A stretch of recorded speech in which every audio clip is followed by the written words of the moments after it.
welcome to the Irish Artisan Yarn podcast. It is January 2026, and if you know who I am, you will have known that I've tried to do a podcast for a number of years, but this year is the year I am committing. I bought myself some new camera gear, so hopefully you like the quality and sound, and I'm really excited to share with you lots of behind the scenes, some vlogging, some knitting, sewing, hand dyeing, baking, cooking. There's probably quite a lot actually, but we're going to focus on knitting today. So if you don't know who I am Tara, the hand dyer behind Irish Artisan Yarn. I am based in Northern Ireland. We live along the coast and I live with my husband and two small children, which is hence why I haven't probably done a podcast in a good number of years. But as they're getting a little bit older, they're 5 and 3 now, so feeling getting out of that sort of newborn toddler stage and being able to dedicate some time to filming some YouTube videos. So you can find me over on Instagram at Irish Artisan Yarn, my website again, irishartisanyarn.com, and I also have a Facebook page.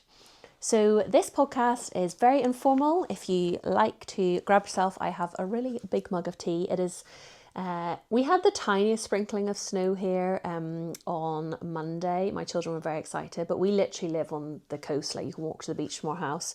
So it was like icing sugar sprinkle of snow. But they were really excited. But it is so cold here. So I've got my nice big cup of tea. The heating is on. This is my new podcast setup in our living room. I used to film in the studio with lots of yarn, but I think I also didn't film because unless it was really tidy, I struggled to film. So I've decided to go for this setup. So hopefully you like it, and I can share lots of behind the scenes, some sort of snippets of what we get up to. And let me know in the comments below if you would like anything to see anything, and I will bring you along the journey with me throughout the year. Not sure how frequent they'll be, hopefully a lot more frequent than like once every other year. But if you could let me know in the comments below, and if you could subscribe, this is a new venture for me to really give YouTube a real push. So if you could subscribe below, I'd be so grateful, and share it with all your knitting, crochet. There will be some sewing in there. I will tell you a bit about me as a background, maybe as like an introduction. So I studied weaving at university, hand dyeing and weaving. Back in 2010 to 2013, I went to the University for the Creative Arts in Farnham. I fell in love with hand dyeing. That's where I learnt how to hand dye. I always knew I wanted to do printing, so I went there doing print for fashion, and I came away doing weaving for interiors, hand dyeing and weaving. Absolutely loved my degree.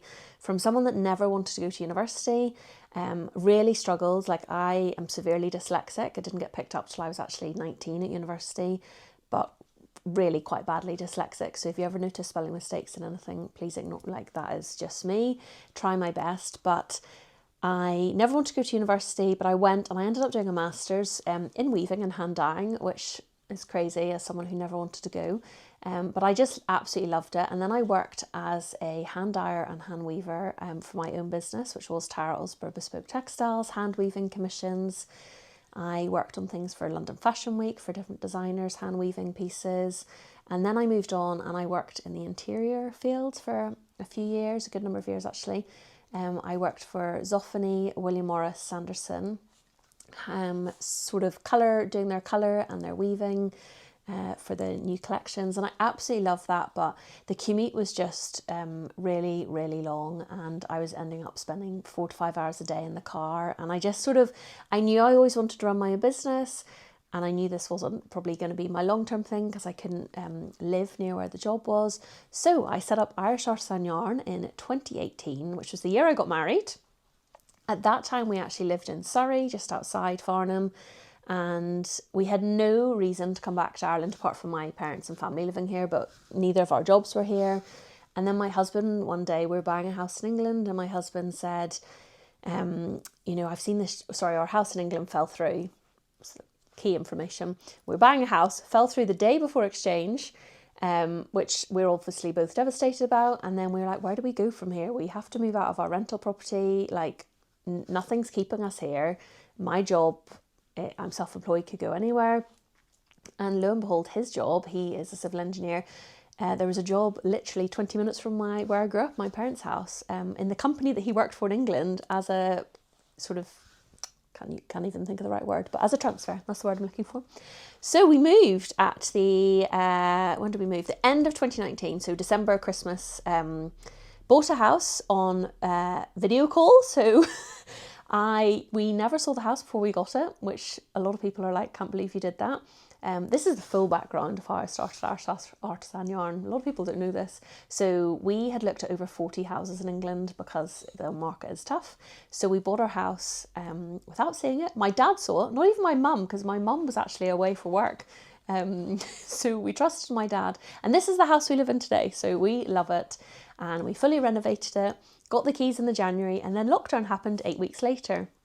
So we ended up ripping out pretty much everything in the house and starting again because there was a lot of things that we needed to do, rewire, replumb, which was a great time to do it. And then we have since then had 2 children, and this is where we are. So I have a studio in the garden, which I love. It works around my lifestyle, being a mum and looking after 2 little kids. And then my dad also works with me in the business. So sometimes you will have met him at shows. You'll have met my mum at shows. She comes to all the shows with me as well. So that is a little snippet of how Irish Artisan Yarn started. And obviously via the name, I am inspired by the beautiful Irish landscapes where we are surrounded by, and where I grew up and where I holiday. We spend most summers in Donegal, in Dunfanaghy, probably my favourite place in the world, I could say, on the planet. Many happy memories there. We're going back there again this year, try and go at least once a year if we can. And yeah, I can't wait to share with you the inspiration and the places we go.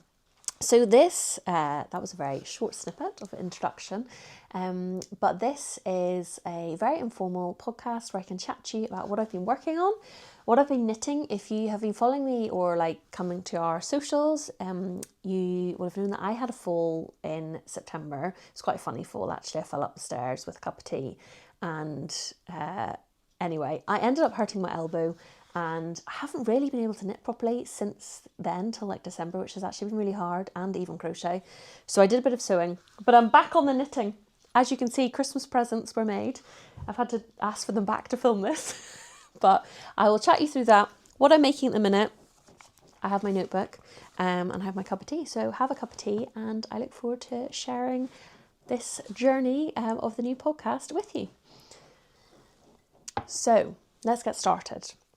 Let's talk about what I'm wearing. So this is the Sophie scarf by Petite Knits. This was knitted by one of my amazing sample knitters. This is, the Sophie shawl, I should say. I'm going to get it wrong the first time. Sophie shawl, I wear it a lot, absolutely love it. This is in our slub and Surrey together, held together, which makes a DK weight, but I absolutely love this scarf. Perfect for cold weather, it's not itchy at all, and you will see me wear it a lot.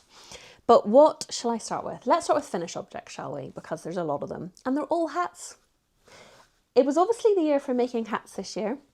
My dad asked for one, my husband asked for one, and then I have one, and my daughter has 3. But actually, I'm going to start with this. This was not recent. This was knitted when I was pregnant with my son, so over 5 years ago. And I love this hat. I wear it every winter. I am going to link the hat patterns below because, forgive me, I will forget them as I go through. But this was, I'm trying to remember, it's 3 yarn. I just had loads of scrap yarn and I tried to look for a pattern. So it's 3 yarns held together to give that. The rib, it's a double rib where you knit and then fold it over, catch in. Don't know if I'm describing that very well, but really easy, in the round. Just knit stitch and then 3 yarns held together, which gives this lovely sort of marled look. Again, it was all scrap yarn. I think it's either alpaca merino or alpaca silk, and then a lovely pom-pom on the top. So I love this hat, and actually I feel like it's grown quite a bit. Like it's got a good, I hate hats that are small. I want my ears covered. I want the top of my head covered because it's freezing living in the north of Ireland. So I love this hat. I think it was the trail hat, but again, I will link it below. So that I did a number of years ago, but I think that's what started the hat obsession. You know the way some people knit socks? I feel like I'm the person, I'm the hat lady who makes hats for everyone. Dropped one. But yes, so then on to my daughter. So when she is now 3, but I think I did this last year. This is, and I'm bearing in mind, this is alpaca, no, yes, this is alpaca silk, Aran. it's lasted quite well considering she had it from when she was 2 years, and she has worn it to every day in the winter. So that is a really easy crochet pattern, and I loved it so much. You basically do it in rows, and then it's so clever. The top is like a slip stitch, and then you just fold over the bottom. I loved it so much. I made her a bigger one. This is quite big for her, but this is done in an Aran yarn. I did Aran for a bit, and then I don't really stock it at the minute. So if Aran is something you like, I'd love to know in the comments. I love knitting with Aran, DK, even super chunky. I find 4-ply, it starts to hurt my hands after a while. I don't know if anyone experiences that, but I love using DK and up. So that is what I crocheted this year for her. I will put all the pattern links below. This is on Ravelry. Super easy, one skein for a child, and really enjoyed that. And then I decided to knit her hat because she needs another hat. I mean, how many hats can a child have? But this was a DK yarn that I was just sampling in our Dunfanahy colourway. And it's so cute on her, really simple little beanie. And I just loved how it really showed off the colours of the yarn. So that is a little hat I made for her. And then I think because my husband and dad had seen all these hats being made, they thought, oh, can I have a hat? So I made, actually, this was meant to be for my husband, and then I realised it was slightly too small. I think his head is a little bit larger than my dad's. Has more hair, shall we say. So this is really easy. I can't even remember the pattern. I will look, but very easy. It's literally a, 2x2 rib, folded over. It's blowing out a little the colour, but it's a lovely greeny blue, bit of grey, and it fits him perfectly. He loves it. It's in our DK merino. Again, knit in the round. I love knitting hats in the round because you get no seaming. It looks really smart when you do your decreases at the top of the crown. And that was just a colourway I dyed because I don't do a lot of colours that are good for men, but I do feel I should probably start doing that. And I just dyed that for him, and I really liked the way it came out. So that was for my dad for Christmas this year. And then my husband was like, oh, as that one didn't work out, can you make me one? And I was going to make him a bigger one in DK, but actually I had a super chunky hat that got knitted, and this is on the 16th or 17th of December. He was like, can you knit me a hat for Christmas? And I was like, it's going to have to be DK because between we host a Christmas, my parents do it with us. It's really lovely. We all bring a meal, and but Christmas is at our house this year. It was at our house last year, I should say. So I was like, between everything else, I'm not going to get a 4-ply or DK hat knitted. I know that between wrapping presents and everything. So super chunky was the way, and I'm really pleased how this came out. Again, he has a slightly larger head, I would say, than the average male, or slightly more hair. I don't know, just seems to have thicker hair. So all the hat patterns, they just weren't deep enough, and they were sort of coming to here on him, which I know is a look and like sort of that hipster hat, but he wanted like one that would keep him warm. So it's going to be massive on me, but I actually designed the pattern for this. So that is something else I am looking into. Not complicated patterns, but sort of more easy. If you are a beginner knitter or you've just started knitting, and you want to venture into the hand-dyed yarn market, because it's an investment, it's not cheap. That's something I'm sort of working towards this year. So if you have any ideas of what you would like patterns made, let me know below. But this, again, it's knit in the round, and I did the decreases. I'm really proud about this because I am not a knitwear designer, but obviously I have a background in weaving and construction of cloth, so I have an understanding of how things work. But I'm not saying I'm going to become a pattern designer, but some simple patterns that could be good for gifts or kits. Certain shows we do, kits go really well. So anyway, this is a super chunky hat pattern.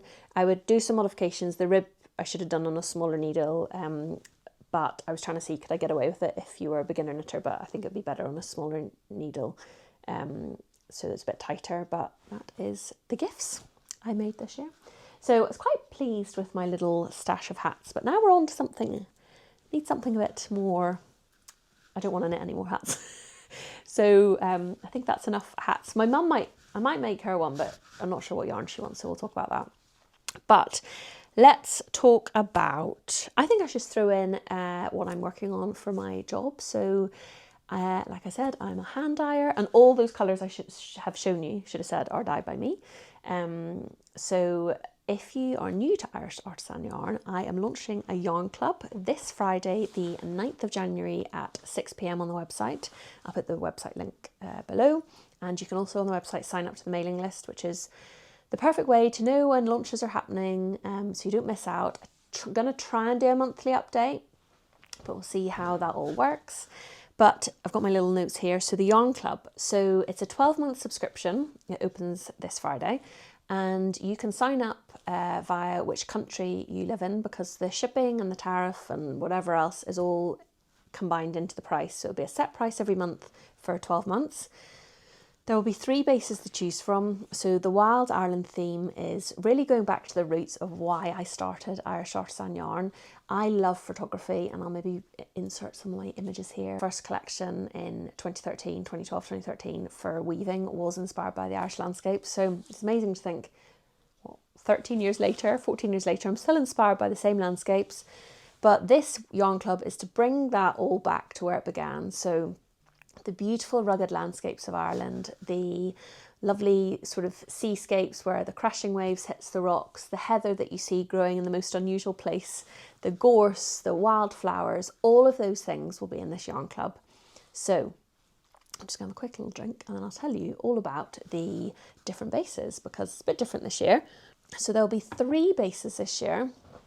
We have the 4-ply merino bamboo silk, which was our Advent base, one of our Advent bases last year, super popular. On that note, if you missed Advent, we do an Advent every year, launches on the 1st of April. I've already got the theme for this year, but I won't share it till March. But just a little side note, 1st of April for Advents. But back to the Wild Ireland Yarn Club. So 3 bases, merino bamboo silk, then 4-ply baby alpaca silk, and then the sock set. So a merino nylon sock set where you get 100 grams plus a 20 gram mini. It's a subscription, so like I said, you sign up in January, the cost is divided throughout the year, you pay in instalments over the month, comes out automatically. The shipping, instead of getting a parcel every month, it'll be every 3rd month, so you'll get 4 parcels a year from me. So for example, the January, February, March yarn will all be sent in March, and so on, so on. The reason for that is, number one, if you're international, it's one shipping it costs the same to send 1 skein pretty much as it does to send 3. So to try and reduce it for people, it's just easier. So just to note, we are in Northern Ireland, so that means that there is no duty if you are in Southern Ireland or the rest of Europe, which is amazing, and a lot of people don't realise. So that's only because we're based in Northern Ireland. So if you order from Germany, France, Spain, you won't get charged customs, which is a really good benefit for being based here. But the idea about the subscription is the amount you pay every month includes your shipping, and it'll be delivered every 3rd month to you. You get a notification when it's going out, and then you get to open it, and you will in March, for example, have January, February, March, and so on. So I'm really excited to share that. I didn't do a yarn club last year, had a year off, but this year I am really glad to have it back, and I love dyeing sort of monthly colours. And just to note, the colours that I dye in the yarn club, very rarely, if ever, never, I don't think they ever have actually, go on the website. So it's a really like a limited edition, luxury, lovely box that arrives with your yarn in it, and you can make whatever you want. So that is the Yarn Club launching this Friday on the website. And then what am I making at the minute? I have lots of ideas, but I'm going to talk to you about knitting because I've got my knitting mojo back after really hurting my elbow. It still has moments of soreness, but definitely not as bad as it was, which I'm over the moon about. But I have decided to make a sweet shop blanket or 2. So my son is 5 and he comes in the studio with me, loves dyeing yarn. My daughter does too, actually, she's 3. And I have been saving up all these odds and ends of DK that I've dyed. And we also, I'll be doing another YouTube video about this, but if you haven't seen, we also have our new collection, which is, can I call it still new? I think so. Launched last year, but it's the Studio IAY, where I have worked with a mill in Italy and they are dyeing my colours. And this, for example, is really dark navy, but this is the DK Alpaca Merino, the most lovely base. So I've got lots of different colours, hand dyed as well. So I've been saving up all these lovely colours Sorry, I feel like I was about to start singing there to you. Just so excited. So for my son, I'm doing loads of different blues and greens. I do feel like I'm about to start singing. I don't know why. This brings me so much joy. I'll maybe do another video for my daughter's colours. Or maybe that's the same green. So those, and then I've got my other bag. Just a little small business shout out. These are made for my project bag. There actually will be some on the website hopefully at the end of January. They're made for me by Little Love NI. Emma makes them all for us. This was an Advent project bag one year. This is another one she made with some of my fabric. There's her logo. And I absolutely love them. Perfect size. But I have been storing up all the different yarn. I've actually been storing it for months. I feel like I should have tidied this up. There we go. I don't know what's quite happened. Maybe a little hand has got into this project bag. Sometimes happens where my daughter's like, can I knit with you? Oh, that's because I'm knitting with that one. So I have all these different colours where I am thinking the Sweet Shop Blanket by Laura Penrose would be really lovely. So I have started it. I'm going to show you there. See, that's the teal in the Studio DK. I just thought all these colours together.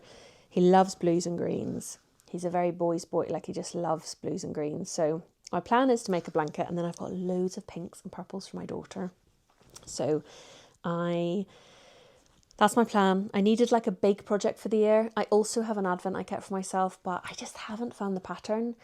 I would like to make a garment, but I'm not sure which one. Something relatively mindless knitting. Because I didn't start this business coming from a knitting background, I could knit and I could crochet, taught myself to crochet, and I can sew, can do a bit of dressmaking. I've come from it from a different side, so I'm sort of doing like learning knitting as well as I go, which is quite nice because I learn from my customers. And when we have these knitting socials, which if you're local to Bangor, Grimsport, County Down, we are having socials which happen we're maybe going to go for every 6 weeks at the Grimsport Boathouse, which would be more than welcome to come along. The next batch will be released in the next few weeks when they will be going live, but February will be the next one. I just haven't finalised the dates. But back to what I'm making. So where is the pattern? Here we go.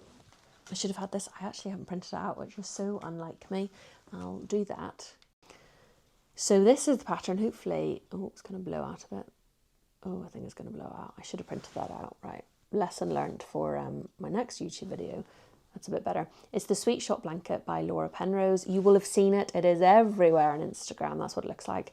It uses double knitting. A lot of these are double knitting, but the contrast colour, or the main colour, I should say, that I am using is actually our undyed yak, which I'm going to show you now. So that is the first square. I feel like I've got myself in a right angle. I should have sorted that out. But let me just see. 1 second. This is one. Here's one I prepared earlier. I'm actually going to pull this out because I'm going to explain to you what I'm going to do. So that is the back. That is the main colour, and that is our merino yak and silk, which is natural undyed. So I have 2 balls, and I am holding 2 strands together to create the DK, because that's what she actually does in her pattern. She has got loads of fingering weight yarn and she's holding them double. So that was the first square I did. I loved this. I didn't know if I'd like it or not, because I was like, can this be mindless TV knitting? I love a mindless TV knitting project, especially like running your own business, 2 small children, trying to sort of make sure you don't forget anything. You know what it's like. I just needed something really. I loved this, but I'm going to make a comment on what I'm going to change. So that was the first one. So you basically start here. I won't give away what you do, but you start with so many stitches and then you increase, go to here, change, and then decrease. And I love the way it came out, my first square. Really easy. And I didn't do a swatch because it's a blanket. Do you swatch? Let me know below. But I was on gauge, so I'm thrilled with that. I should also note my needles. I've changed. I have, with my whole elbow thing, and actually before that I was really struggling. I had metal needles. I had the Knit Pro Symphony and some Zing, no, not Symphony, they're the wooden, the Zings, Knit Pro Zing. And And then I had the Symphony, which I like, but I actually have treated myself to, is it Leica needles? And I love them. And these are pink. How fun are they? So I bought these at Yarndale. I got a good selection. I keep thinking I'll buy a set, but when I lay out all the needles I have, I've got so many, I don't need a set. So I don't mind metal needles for like super chunky, but weirdly I find it easier to knit on wooden. I don't know if it's because they get warmer, or bamboo, or not sure. Driftwood, maybe these are. So these are pink, so I love these. Brand new. So just talking about the pattern, so you basically start, like I say, in the bottom, and then it's a join as you go method, so instead of sewing up at the end. But I'm not sure I'm going to stick with that, because I don't want to give too much away, but you basically, in the pattern, you do the foundation square, and then you will join the left side, and then there's a pattern to join the right side, and then there's the top. So it's like depending where you're joining your next square, whether it's joining the left, joining right, or joining top. The instructions are amazing. I have never knitted anything by Laura, but I have to say, really loving it. Very conversational. Being dyslexic, I find it really easy to read. But although they're completely clear, I'm not sure I'm going to join as I go for 2 reasons. Well, 3 reasons. Number 1, I don't mind sewing up. Doesn't bother me. I actually find it very therapeutic. Although I am going to make sure I sew in the ends of each square when I finish. That's what I need to do. Number 2 is I wanted this project to be like a project I could take on the go with me. And throughout the year, when you're, I don't know, doctor's appointments, waiting at the school gates, although I walk, so that's not a very good example. Different examples, being on a plane, being in a car, like I did this on the car to Dublin at the weekend. I finished it. I feel if I add as I go, the blanket's just going to get too big, because my son has quite a big bed. It's a king size bed. He's 5, but it was our old bed and he sleeps really well in it. But if I'm going to make a blanket that covers the bed, I need a lot of squares. It might be a lap blanket. It might not fully cover the bed. But I just don't feel joining them as I go is going to be beneficial for me and my lifestyle, because I feel I will not be able to do it. So I started joining this one, but I'm actually going to rip it out. Also, the other thing is, depending on where you join, left, top or right, it's a slightly different pattern and it uses short rows. It's incredibly well written and I can see how it all comes together because I started doing it. But I think for me, I might actually make each square and then just decide how they go all together at the end. And then I might even move stuff around and change the direction of triangles. I don't know, but watch this space. So I'm going to start with my son's. The other option, I was thinking, if I do 1 square at a time, let me know what you think. Should I do 1 square of my son's and then 1 square of my daughter's? Because then I would end up with, by the time I finish it, 2 blankets. That was another idea of mine. And because I can crochet, I actually was having coffee with one of my lovely customers who helps me wrap advents, Karen, this morning. And we were saying, because the edge, let's see if I can get that, because the edge is actually so lovely, it's done by a slip stitch, it's really lovely edge.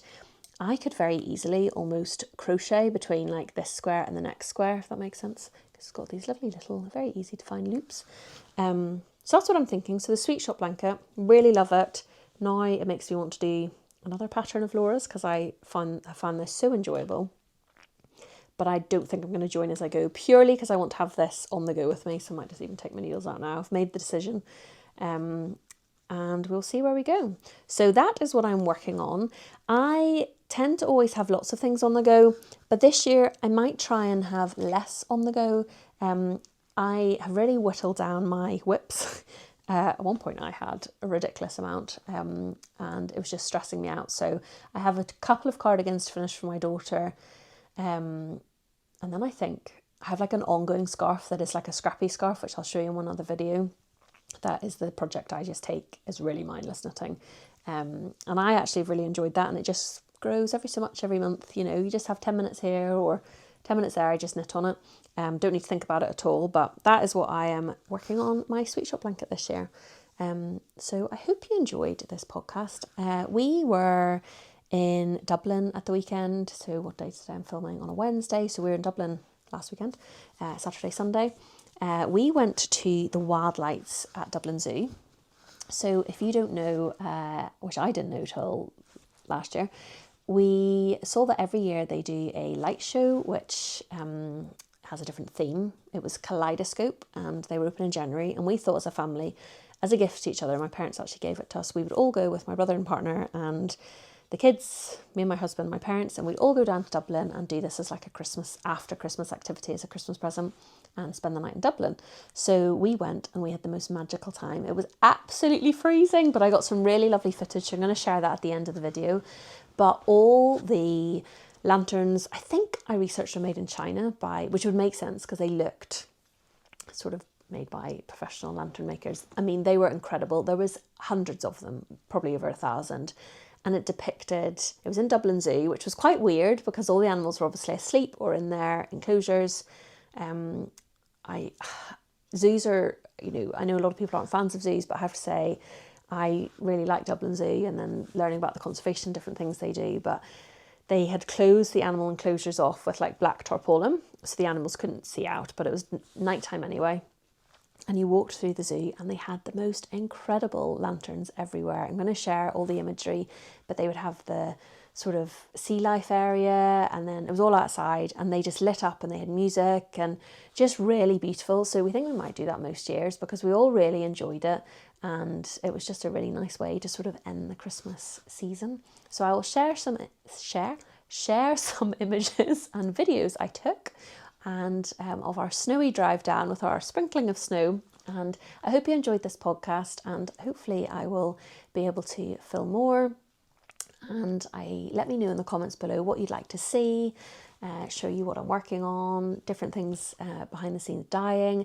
I also really enjoy baking, sometimes cooking, and sort of general we have a vegetable garden which we started last year properly.